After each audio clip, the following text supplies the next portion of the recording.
I mean, there's always drama around the Sussexes. I mean, if William and Kate had had a baby and called it Lilibet, it might have been seen differently. I think people are waiting all the time to take a pop at the Sussexes. There is a lot of drama around this that probably needn't be. But I think the reason the name Lilibet is special is because it was the name that the Queen called herself. I mean, as an 18-month-old princess, trying to say Elizabeth is quite difficult. So she came out with Lilibet. Her parents thought that was cute, picked it up, and other members of the royal family, the grandfather, the very gruff King George V, thought it was very nice. So did his equally gruff wife, Queen Mary. And that became her childhood name, special name for friends and family, cousins, and very close friends. As time's gone on, obviously there's very few people left who can call her Lilibet. Prince Philip obviously did. Maybe cousins like Princess Alexandra of Kent. And I noticed recently when there was a letter of statement from King Felipe of Spain about the death of Prince Philip, he wrote it to Lilibet. I think the royal family have had nicknames right through history. I mean, Queen Elizabeth I was best to her family. The nicknames really came in during the reign of Victoria, because Victoria had 40 grandchildren, and she put out this diktat that all the granddaughters should have the name Victoria in their name. And the boys, she wanted to be called Albert, so the first one would be Albert, and after that some of the others would have Albert in their name. So there's a hell of a lot of Victorias and Alberts knocking around 19th century Europe. So to differentiate them to the family, when Queen Victoria was sending out letters, she would, they all had nicknames. So for instance, Marie, her cousin Margaret, their cousin Ernest, their cousin Frederick ended up as Missy, Mossy, Ernie and Fritzy. I mean, one of the things Harry and Meghan could have done is call the baby Elizabeth Diana and announced that she would be called Lily. That wouldn't have been in any way controversial. It's convention. I mean, Prince Harry was himself called Prince Henry of Wales, and he still is occasionally in the court circular on very formal occasions.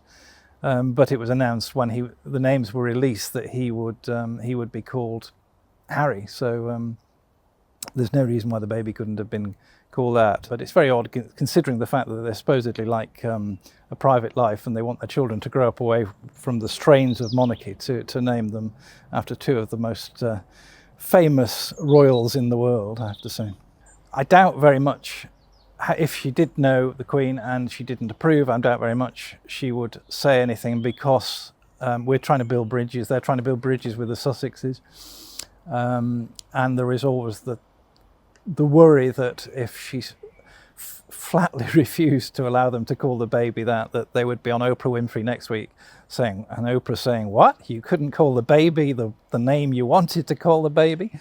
So the Queen wouldn't want any of that kind of sensationalism. So I think she just wants an easy life at this age and wants to build bridges. So she's just going to go with the flow, I think.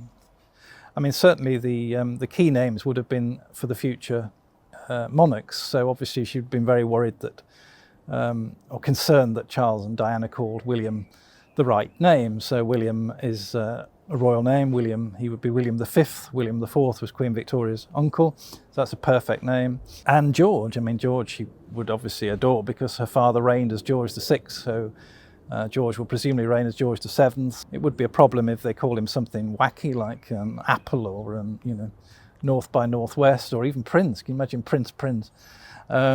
Would have been a problem. So she would definitely have stepped in over that. So her concern really would be how it would sound for the family firm. But the further you get away from the central role, then I think she'd be quite easygoing.